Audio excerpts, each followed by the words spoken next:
Hingga Senin malam dilaporkan 162 korban tewas akibat gempa di Cianjur, Jawa Barat. Masih banyak keluarga yang hingga saat ini dilaporkan hilang. Untuk mengetahui seperti apa perkembangan terkini terkait gempa Cianjur, kita bergabung bersama dua rekan kami. Ada Agi Kurniasandi dan juga Janet Lee. Kita ke Agi Kurniasandi. Agi, silahkan laporan Anda.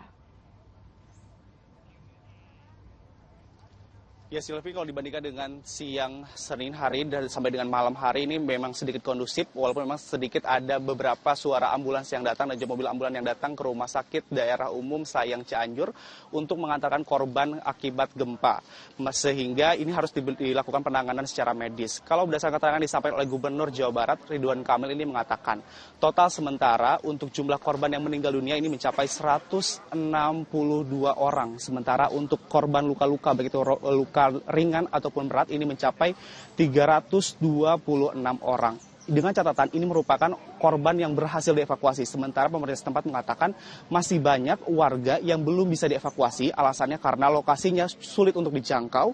Kemudian juga ada beberapa desa yang memang terisolir sehingga ini memerlukan bantuan ataupun evakuasi yang lebih. Saya akan menunjukkan kepada Anda Silvi dan juga saudara, inilah kondisi saat ini di Rumah Sakit Umum Daerah Sayang Cianjur. Para korban ini tidak bisa masuk ke rumah sakit, alasannya karena rumah sakit juga terdampak akibat gempa yang terjadi Senin siang sekitar pukul 13:21 waktu Indonesia Barat dengan kekuatan kurang lebih 5,6 skala Richter. Kemudian juga ini merupakan salah satu mitigasi dari rumah sakit untuk tidak memasukkan para pasien ini ke dalam rumah sakit. Dikhawatirkan ada gempa susulan yang nantinya akan menambah korban, sehingga ini dikhawatirkan jika nanti ada gempa susulan sehingga mereka harus berada di tenda darurat untuk melakukan perawatan. Anda bisa lihat Silvi dan juga saudara, para korban ini menggunakan infus, kemudian juga ada beberapa yang memang harus memerlukan oksigen karena memang tidak bisa masuk ke rumah sakit dengan catatan yang tadi saya katakan. Kemudian juga untuk penanganan awal, untuk pertolongan pertama ini dilakukan di sini jika nantinya memang ada korban yang mengalami luka yang cukup berat dan juga memerlukan penanganan yang cukup intensif begitu. Ini mereka akan dilakukan pertolongan pertama di sini, kemudian nantinya akan dirujuk ke rumah sakit rujukan, rumah sakit daerah umum yang berada di kawasan berdekatan dengan Cianjur seperti Kota Sukabumi dan juga Kota Bandung. Kalau kami lihat Silvi dan saudara, Anda bisa lihat juga di sini ini banyak sekali warga ataupun korban yang mengalami luka robek pada bagian tubuh mereka.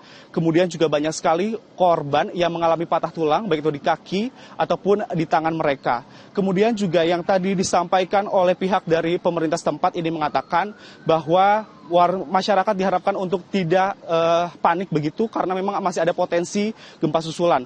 Kalau kami lihat ataupun berdasarkan data yang kami dapatkan Silvi, ada 13.000 lebih para pengungsi warga Cianjur yang memilih untuk mengungsi, dan mereka memilih untuk mengungsi di trotoar dan juga lapangan. Alasannya karena mereka memilih lebih aman dibandingkan dengan harus berada di rumah. Untuk lebih mengetahui bagaimana situasi terkini di Jalan Raya Cigenang, ini sudah ada rekan kami Janet Lee dengan laporannya. Janet Lee, silakan dengan laporan Anda. Ya, terima kasih Agi. Kondisi terkini setelah gempa yang terjadi kemarin, sejumlah wilayah mengalami kerusakan yang cukup parah. Salah satunya di tempat kami melaporkan yaitu di Desa Cijedil, Kecamatan Cugenang, Cianjur, Jawa Barat. Reruntuhan yang Anda lihat di belakang saya ini merupakan rumah warga yang roboh karena guncangan gempa yang terjadi kemarin siang.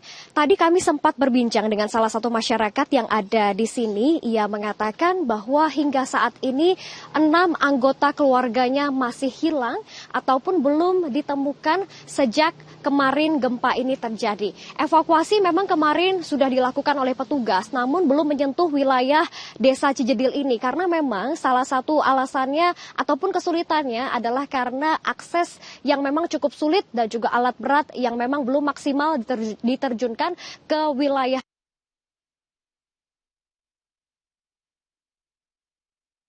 Kemarin evakuasi dihentikan kemarin malam karena listrik yang terputus, lalu beberapa akses jalan yang memang belum bisa dilewati oleh alat berat maupun oleh para petugas dan juga relawan. Dan kondisi terkini lainnya yang bisa kami gambarkan adalah untuk akses jalan sendiri dari arah Cianjur menuju ke Cipanas hingga saat ini masih terputus dan tertutup oleh longsor, dan rumah-rumah warga yang ada di Desa Cijedil ini mengalami kerusakan yang cukup parah ataupun masih ada korban yang hilang.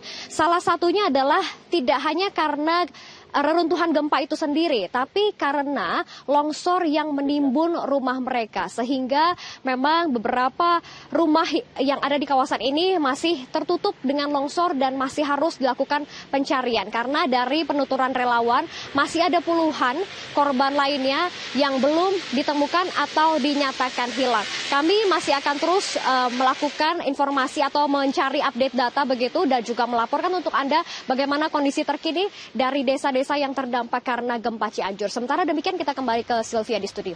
Baik, terima kasih Janet Lee, dan sebelumnya Agi Kurnia Sandi melaporkan langsung dari Cianjur, Jawa Barat. Selamat kembali bertugas teman-teman, tetap hati-hati.